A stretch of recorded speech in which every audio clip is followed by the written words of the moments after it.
I'm sorry, but we don't have any rooms available. The desk clerk's voice carried across the marble lobby as she barely glanced up from her computer screen. Amara Johnson stood at the counter in her simple jeans and worn sneakers, her overnight bag slung over her shoulder after a long flight. "I have a reservation," she said calmly, sliding her confirmation email across the polished granite surface. The clerk, Patricia Williams, examined it with obvious skepticism, her perfectly manicured nails clicking against the desk. "This looks questionable. We're going to need to verify this with a credit card and 2 forms of ID." But what Patricia didn't know was that she had just denied a room to the woman who owned the entire hotel chain, and in exactly 20 minutes, her career was about to end in the most public way imaginable. The Grand Imperial Hotel stood as a monument to luxury in downtown Chicago, its 47 floors gleaming against the evening skyline. Crystal chandeliers cast warm light across marble floors that reflected the careful steps of well-dressed guests who moved through the opulent lobby with the confidence of people accustomed to 5-star service. Gold-framed mirrors lined the walls, and fresh orchids adorned every surface, creating an atmosphere that whispered exclusivity with every detail. Amara Johnson pushed through the heavy brass doors at 8:47 p.m., her worn leather bag weighing heavy on her shoulder after a day that had started in Los Angeles at dawn. At 34, she moved with quiet confidence despite her casual appearance. Her dark jeans showed the wrinkles of airport travel, her simple white t-shirt was unremarkable, and her sneakers had seen better days. To anyone watching, she looked like someone who had taken a wrong turn somewhere between budget motels and luxury accommodation. But appearances, as they say, can be devastatingly deceiving. Behind the mahogany reception desk, Patricia Williams embodied everything the Grand Imperial represented. Her blonde hair was pulled back in a perfect chignon, her navy blazer pressed to mathematical precision, and her smile practiced to convey just the right amount of professional warmth. At 29, Patricia had worked her way up from housekeeping to front desk supervisor, and she took pride in maintaining the hotel's exclusive standards.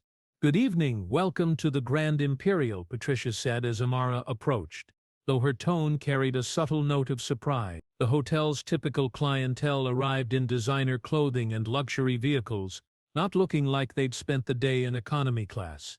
"I'd like to check in," Amara said simply, setting her bag down beside the marble counter. "I have a reservation under Johnson." Patricia's fingers moved across her keyboard with practiced efficiency, but her expression shifted as she scanned the screen. "I'm not seeing anything under Johnson for tonight," she said, though her eyes had already made their judgment based on Amara's appearance. Amara reached into her bag and pulled out her phone, navigating to her email confirmation. "Here's my reservation," she said, turning the screen toward Patricia. "Suite 4712, 2 nights. Confirmed this morning." Patricia examined the phone screen with the expression of someone inspecting questionable evidence. "This email. Where did you book this room?" "Through your website," Amara replied, her voice remaining calm despite the obvious skepticism in Patricia's tone. "Our suites start at $800 per night," Patricia said, allowing a hint of challenge to creep into her voice. "Are you sure you have the right hotel?" The question hung in the air like an accusation. Around them, other guests moved through the lobby, their conversations creating a low hum of wealth and privilege. A businessman in a $3,000 suit checked his Rolex while waiting for the elevator. A woman in designer heels clicked across the marble toward the concierge desk, her jewelry catching the light from the chandeliers. "I'm sure," Amara said, her composure never wavering. "The confirmation is right there." Patricia glanced at the phone again, then back at Amara, making a decision that would prove to be the most expensive mistake of her career. "I'm going to need to see some identification and a credit card. Sometimes these online confirmations can be fraudulent." The word hung between them like a gauntlet thrown down.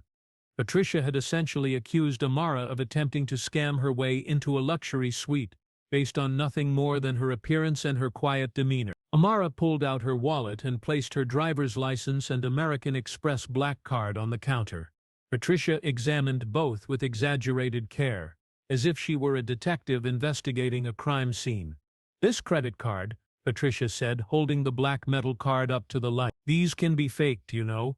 We've had problems with people using stolen or counterfeit cards. By now, their conversation had begun to draw attention. The couple waiting to check in exchanged glances, and the concierge looked over with interest. The bellhop standing nearby shifted uncomfortably, unsure whether to intervene. "Would you like to call the credit card company to verify it?" Amara asked, her voice still calm but with an edge that suggested her patience was not unlimited. Patricia seemed to consider this, then shook her head. "I'm afraid I'm going to have to ask you to step aside while I verify this reservation.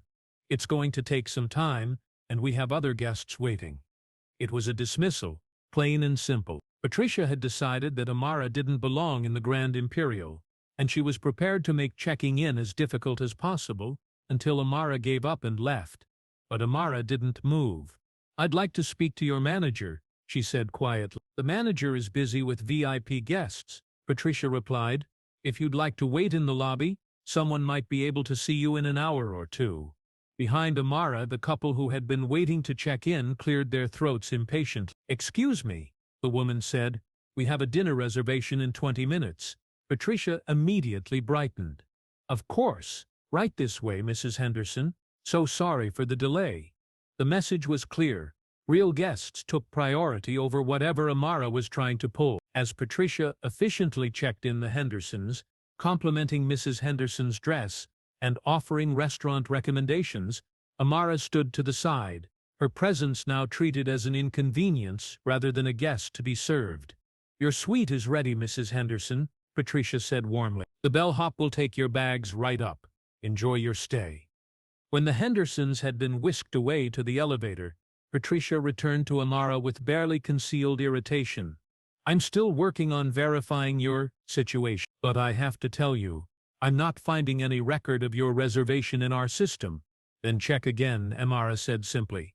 Patricia's professional mask was beginning to slip. She'd expected Amara to be intimidated by now, to make excuses and leave rather than continue to insist on a room she clearly couldn't afford.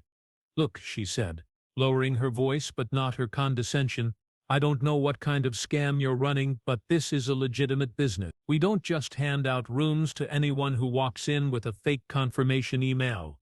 The accusation was now explicit. Patricia had moved from skepticism to outright accusation of fraud. "I'd like to speak to the general manager," Amara said, her voice still controlled but carrying a note of finality. "Mr. Davidson is in a meeting with corporate executives," Patricia replied. "He doesn't have time for this kind of situation." Just then, a group of businessmen entered the lobby, their expensive suits in confident manner immediately drawing Patricia's attention. "Excuse me," she said to Amara. "I need to help these guests." For the next 10 minutes, Amara watched as Patricia efficiently served 3 different sets of guests, each interaction warm and professional. The contrast was stark and intentional. Patricia was demonstrating exactly where Amara stood in the hotel's hierarchy of importance. When Patricia finally returned, her patience had clearly run out. "Ma'am, I'm going to have to ask you to leave the premises. If you continue to cause a disturbance, I'll have to call security." "A disturbance?" Amara asked, raising an eyebrow. "I've been standing here quietly for 15 minutes. You're claiming to have a reservation that doesn't exist, presenting what appears to be fraudulent documentation, and refusing to leave when asked. In my book, that constitutes a disturbance." The lobby had grown quieter as other guests began to notice the confrontation. Some pretended not to watch while others stared openly, curious about the drama unfolding at the front desk. Amara reached into her bag and pulled out her phone. "I think it's time to make a call," she said calmly. Patricia crossed her arms. "You can call whoever you want from outside. I'm calling security." She reached for the phone behind the desk, but before she could dial, Amara spoke. "Michael, it's Amara. I'm standing in the lobby of the Grand Imperial Chicago, and I'm having an interesting problem with your front desk staff." Patricia paused, her hand hovering over the phone. Something in Amara's tone had changed. Gone was the quiet deference she'd shown during their interaction. This was the voice of someone accustomed to being listened to. "Yes. I know it's late," Amara continued, "but I think you need to come down here personally. We have a situation that requires immediate attention." She ended the call and looked at Patricia with an expression that was no longer patient or accommodating. "Someone will be down in a moment to sort this out." Patricia felt a small flutter of uncertainty. "Who did you just call?"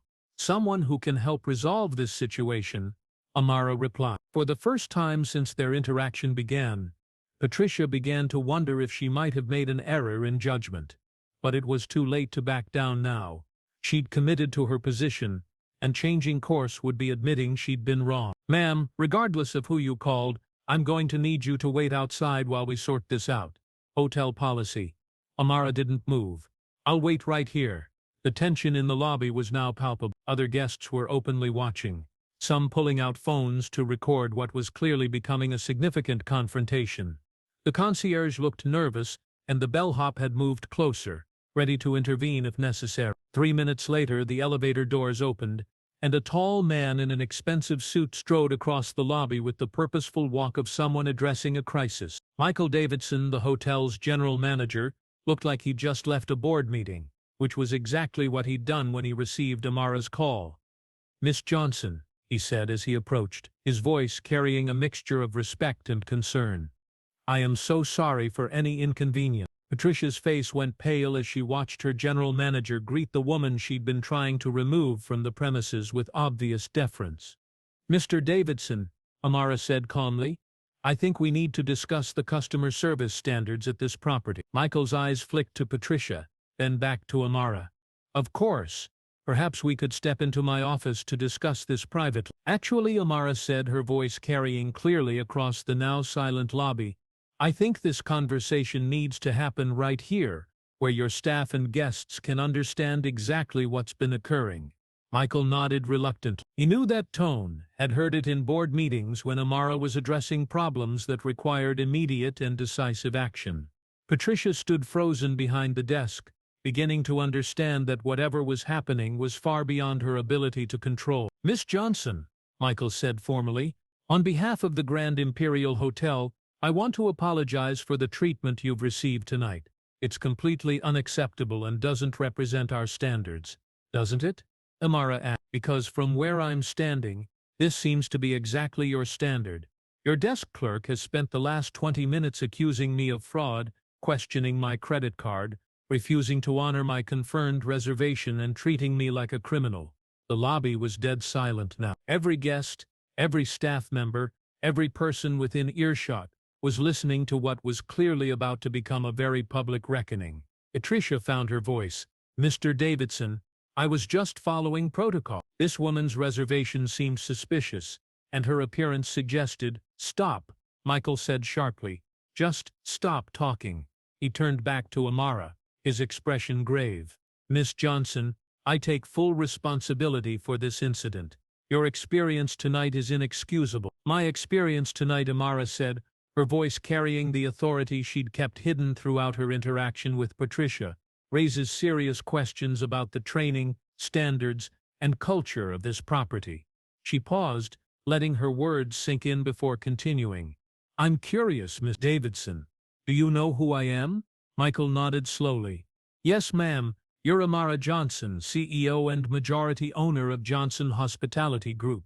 The words hit the lobby like a thunderclap. Johnson Hospitality Group owned 47 hotels across North America, including the Grand Imperial Chicago where they were standing. Patricia's face went from pale to ashen as the implications crashed over her. She had spent 20 minutes treating the owner of the hotel like a fraud and a criminal.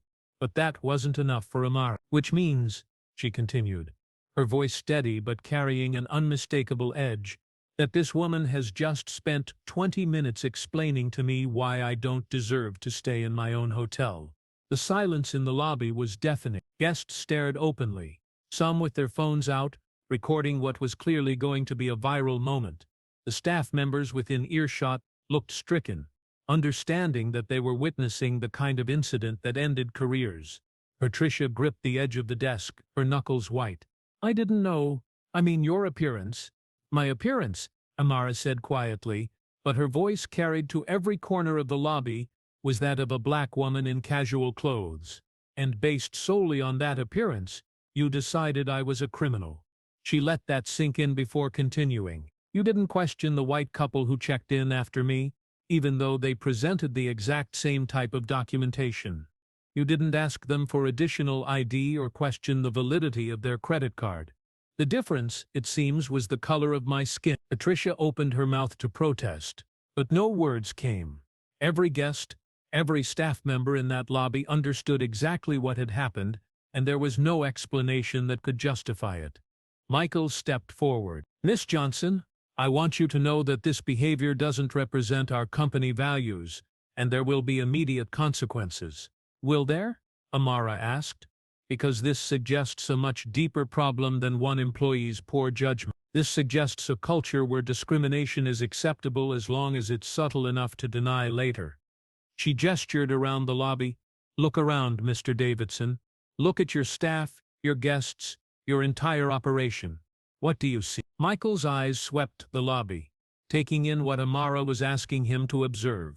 The guests were overwhelmingly white and wealthy. The staff was diverse, but only in service positions. The management visible in the lobby was entirely white. I see your point, he said quietly. Do you? Amara asked. Because I'm not sure you do. I don't think you understand what it's like to own a business and be treated like a criminal in your own property because of how you look. She turned to address the lobby full of guests, all of whom were listening intently. How many of you would have been questioned if you'd presented the same confirmation email I showed tonight? How many of you would have been asked for additional ID? How many of you would have been accused of fraud? The silence was answer enough. This isn't about one desk clerk's mistake, Amara continued. This is about assumptions and biases that run so deep that someone can look at the owner of a hotel and see a criminal instead. Patricia was crying now, understanding that her career was over but also beginning to grasp the broader implications of what she'd done. She hadn't just violated hotel policy, she'd revealed something ugly about her own character. Miss Johnson, she whispered, I'm so sorry. You didn't mean to be caught, Amara replied. But you absolutely meant to treat me the way you did. Every question, every accusation, every moment of disrespect was intentional. She turned back to Mike. I want to know what systems you have in place to prevent this from happening to other guests. Because if this is how your staff treats the owner, how do you think they treat other black guests who don't have the power to fight back? Michael nodded gravely.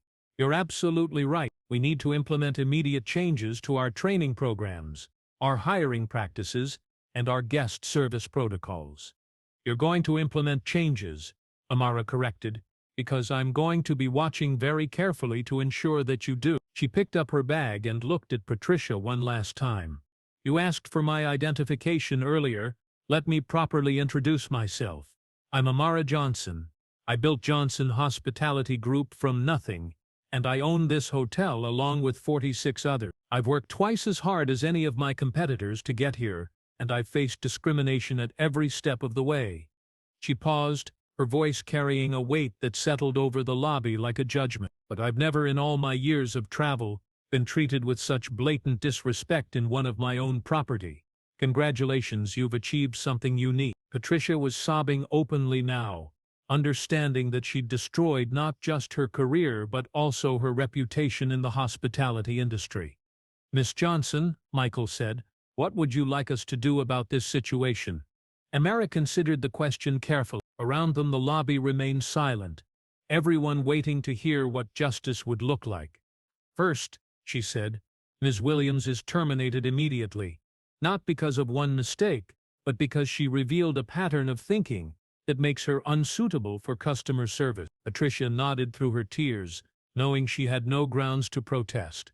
Second, Amara continued, every employee of this hotel will undergo comprehensive bias training within the next 30 days. Not just anti-discrimination training, but real education about unconscious bias and its impact on guest service. Absolutely, Michael agreed. Third, I want to see your hiring and promotion data for the last 5 years. I want to understand whether this incident reflects broader patterns in how this hotel operates. Of course. And finally, Amara said, her voice carrying a note of finality, I want a written report on every guest complaint involving discrimination or bias in the last 2 years. I want to know if this is isolated or part of a pattern. She slung her bag over her shoulder and looked around the lobby one last time. "Ladies and gentlemen," she addressed the guests who had witnessed the entire confrontation, "thank you for observing what happened here tonight. I hope it's given you something to think about regarding your own assumptions and biases." She turned back to Michael. "I'll be staying in the penthouse suite tonight. Tomorrow morning, I want to meet with your entire management team to discuss comprehensive changes to how this property operates." "Of course, Miss Johnson. The penthouse is ready for you." As Amara walked toward the elevator, the lobby slowly began to return to normal, though the conversations were subdued and thoughtful. Several guests approached the front desk to express their disapproval of what they'd witnessed, while others filmed themselves commenting on the incident for social media. Patricia was escorted from the premises by security. Her career in hospitality effectively ended, but her termination was just the beginning of the changes that would sweep through the Grand Imperial. Within a week, the story had gone viral on social media, with multiple guests who had witnessed the confrontation sharing their accounts online. The hashtag Grand Imperial discrimination trended for 3 days, forcing Johnson Hospitality Group to address the incident publicly. But rather than attempting damage control, Amara used the attention to launch a company-wide initiative addressing bias in the hospitality industry. She appeared on national television to discuss the incident, using her platform to educate others about the discrimination that successful Black professionals faced even in their own businesses. The Grand Imperial became a model for inclusive customer service, with other hotels studying their revised training programs and guest service protocols. Amara's willingness to address the problem publicly, rather than covering it up, earned respect from both employees and guests. 6 months later, Patricia Williams was working at a budget motel outside the city, her career in luxury hospitality effectively over.